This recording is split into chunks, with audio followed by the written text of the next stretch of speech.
జయ భారత్ తోటి భారతీయులందరికీ నమస్కారాలు తెలియజేస్తూ ప్రధానంగా నేను చెప్పబోయేది ఏమిటంటే, గతంలో భారతదేశ పరిస్థితి నుంచి ఏ పరిస్థితికి వచ్చాము, ఎన్ని అష్టకష్టాలు పడ్డాం, ఏ స్థితిని మనం ఎదుర్కొన్నాం అనేది ఒక్కసారి మనం కొన్ని విషయాల్ని నేను షార్ట్కట్లో తెలియజేస్తాను. వాటి నుంచి గూగుల్లోకి వెళ్ళి అవసరమైతే ప్రతిదాన్ని వెతుక్కుని వాటిపైన ఒక చర్చ, ఒక ఆలోచన, మనలో ఒక చలనం రావాల్సినటువంటి అవసరం ఉంది. రాకపోతే రాబోయే రోజుల్లో ఏ రకమైనటువంటి ఇబ్బందులు పడవలసి వస్తుందో కూడా మనం ఒకసారి ఆలోచించుకోవాల్సినటువంటి అవసరం ఉంది. గతంలో మనకి 1000 సంవత్సరాలు వెనక్కి వెళ్ళినట్టయితే ఈ దేశంలో రాజుల యొక్క కాలంలో, రాజుల పరిపాలన సమయంలో ఈ దేశంలో వజ్ర వాడిరియాలు తొలతూగుతున్నటువంటి రోజులు, అనేక రకాలైనటువంటి సంపదతోటి మన జీడిపి 28% జీడిపి ప్రపంచంలో ఉండేదనేది మనకి తెలుస్తున్నటువంటి విషయం. అనేక రకాలుగా శివాజీ మహారాజు టైం కావచ్చు, సాహా మహారాజు టైం కావచ్చు, విదేశీ వాణిజ్య వ్యాపారాలు కానివ్వండి, అనేక రకాల విషయాల్లో, అనేక రకాలైనటువంటి పద్ధతుల్లో ఈ దేశంలో అనేక అయినటువంటి కార్యక్రమాలు జరుగుతూ సుఖశాంతులతో ఇక్కడ ప్రజలు జీవించారన్నది చరిత్రలోకి వెళ్తే తెలుస్తుంది. సరే, ఈ దేశం పైన దండయాత్ర చేసినటువంటి అనేక మంది ముస్కురులు దండయాత్ర చేసి ఈ దేశాన్ని ఆక్రమించుకుని, ఈ దేశ సంపదని దోచుకుని, గుళ్ళు గోపురాలు కొల్లగొట్టి, సంస్కృతి సాంప్రదాయాల్ని మట్టిపెట్టి, ఈ గుళ్ళు గోపురాల్లో ఉన్నటువంటి సంపదనంతా దోచుకుని వాళ్ళు చేయవలసినటువంటి దౌర్భాగ్య కార్యక్రమాలన్నీ చేసి దోపిడీ చేసినటువంటి సంగతిని మనం చరిత్రలోకి వెళ్ళి తెంచుకోవాల్సినటువంటి అవసరం ఉంది. ఆనాడు మన పూర్వీకులు ఏ రకమైన ఇబ్బందులకు గురయ్యారు, ఏ రకంగా ఇక్కడ రాజ్యాలు పోయినాయి, ఏ రకంగా మనం విదేశీ వాళ్ళ యొక్క పాలనలో ఏ రకమైనటువంటిది, వీళ్ళు రాకముందర, ఈ ముస్కరులు రాకముందర ఇక్కడ ఇస్లాం లేదు, ఇక ఇస్లాంని ప్రవేశపెట్టి మా బలవంతపు మత మార్పులు చేస్తూ ఈ దేశాన్ని ఒక ఇస్లాం రాజ్యంగా చేయాలని, మన సంస్కృతిని సర్వనాశనం చేయాలని అనేకమైనటువంటి దుష్ట కార్యక్రమాలన్నీ చేసి, మనకి వ్యతిరేకంగా అన్నీ చేసి, ఇక్కడ మాతృమూర్తుల మీద అత్యాచారాలు చేసి అనేక రకాల ఇబ్బందులకు గురి చేసినటువంటి సంగతిని మనం పరిశీలించుకోవాల్సినటువంటి చేసినటువంటి అన్నీ కూడా చరిత్రలోకి వెళ్ళి తెలుసుకోవాల్సినటువంటి అవసరం ఉంది. సరే, వాళ్ళు పరిపాలించి వాళ్ళు దోచుకునే కాడికి వాళ్ళు దోచుకుని 800 సంవత్సరాలు వారు పరిపాలన చేశారు ఈ దేశంలో ముస్లింలు. అయినప్పటికీ వాళ్ళు ఎన్ని ఇబ్బందులు పాలు చేసినప్పటికీ, వాళ్ళు ఎన్ని రకాల ప్రయత్నాలు చేసినప్పటికీ ఈ దేశంలో ఇస్లాం అనేది ఒక 10% కూడా వాళ్ళు మార్పు చేయలేకపోయారు. 10% కూడా వాళ్ళు పెంచుకోలేకపోయారు, మార్పు చేయలేకపోయారు. సరే, ముస్కరులని తవిరి కొట్టి మళ్ళా తిరిగి మన రాజుల యొక్క పాలనలో, శివాజీ, సాహు మహారాజు వీళ్ళ యొక్క పాలనలో ఇది మళ్ళా దేశం, యావత్ భారతదేశం హిందూ సామ్రాజ్యంగా కావటం, ఈ దేశంలో ఒక అద్భుతమైనటువంటి పాలన కొనసాగింది. మళ్ళా ఈ పరిపాలన అనంతరం మళ్ళీ ఈ దేశంలో బ్రిటిష్ వాళ్ళు అడుగుపెట్టడం జరిగింది.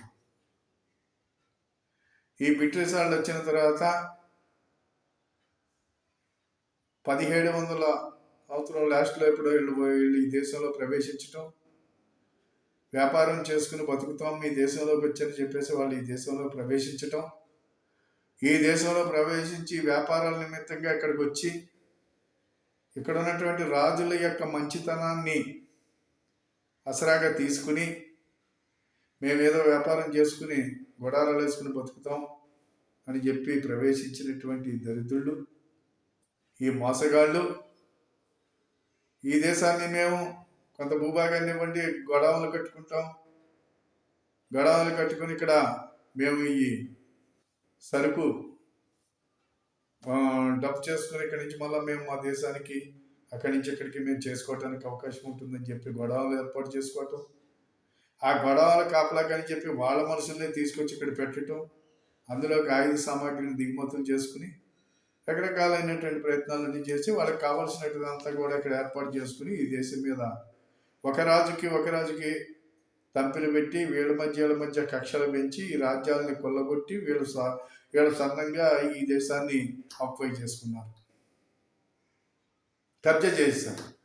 కబ్జా చేసి ఈ దేశంలో ఉన్నటువంటి ప్రజలందరినీ అడుకుని ఇక్కడ ఉన్నటువంటి దోపిడీ చేసి వీళ్ళు చేసినటువంటి ఈ దేశంలో మనం నిలబడాలంటే మన క్రైస్తవిజాన్ని ఇక్కడ పెంచాలి అని చెప్పి ఆనాడు క్రైస్తవ మతాన్ని బలవంతంగా వాళ్ళు క్రైస్తవ మతం తీసుకున్న వాడికి ఎకరం పొలం ఇంకా రకరకాల సౌకర్యాలు కల్పిస్తూ వీళ్ళకి అలాగే హరిజన గిరిజన వాడల్లో ఆ కొండ కోణంలో చర్చిలే కట్టి ఇదిగో ఇక్కడ ఒక దేవుడు ఉన్నాడు మీకు ఇందులో మీకు రండి ఈ రకమైన సౌకర్యాలు ఉంటాయని చెప్పి వాళ్ళు చేసినటువంటి సంఘటన కూడా జరిగింది.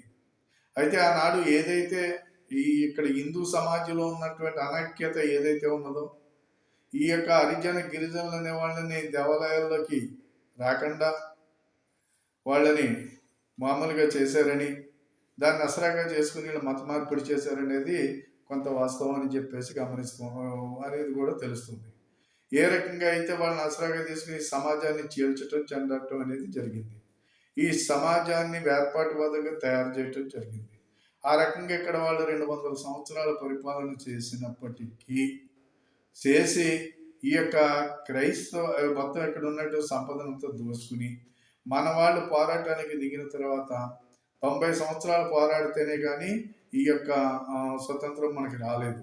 1857 నుంచి పోరాటం మొదలు పెడితే 1947 నాటికి ఈ స్వతంత్రం మనం తెచ్చుకోగలిగాం.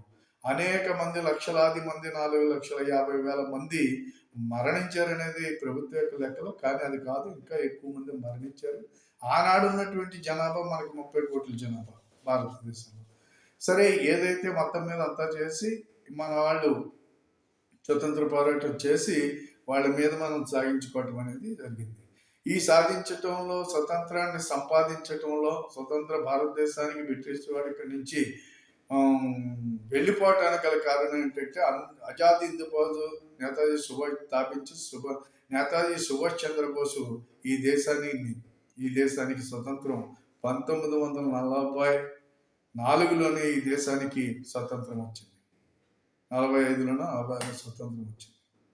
స్వతంత్రాన్ని ప్రకటిస్తే లాస్ట్లో ఈ దేశానికి స్వతంత్ర పోరాటంలోకి పాల్గొని అందరూ ఒక నాయకత్వాన్ని వహించినటువంటి గాంధీ గారు, నెహ్రూ గారు వీళ్ళిద్దరూ కలిసి లాస్ట్లో వీళ్ళిద్దరూ కలిసి చేసినటువంటిది ఏంటంటే 1945లోనే స్వతంత్రం వస్తే వీళ్ళు ఇంకొక 2 సంవత్సరాలు ఆఫ్ చేసి సేకడ ఒప్పందాలు చేసుకుని వీళ్ళు ఈ దేశాన్ని ఒక రహస్య ఒప్పందాలు చేసుకుని వీళ్ళు స్వతంత్రం తెచ్చినట్టుగా భావించి ఈ దేశానికి ఒక మామూలుగా కొన్ని ఇబ్బందులు కలిగించేలాగా వీళ్ళు ఒక ఆలోచన చేసుకుని బ్రిటిష్ వాళ్ళు కలిసి ఈ స్వతంత్ర భారతదేశాన్ని సురక్షితంగా లేకుండా చేయటం గురించి, పోరాటానికి అర్థం లేకుండా చేయటం గురించి చేసిన ప్లాన్ ఈ దేశాన్ని ముక్కలు చేశారు.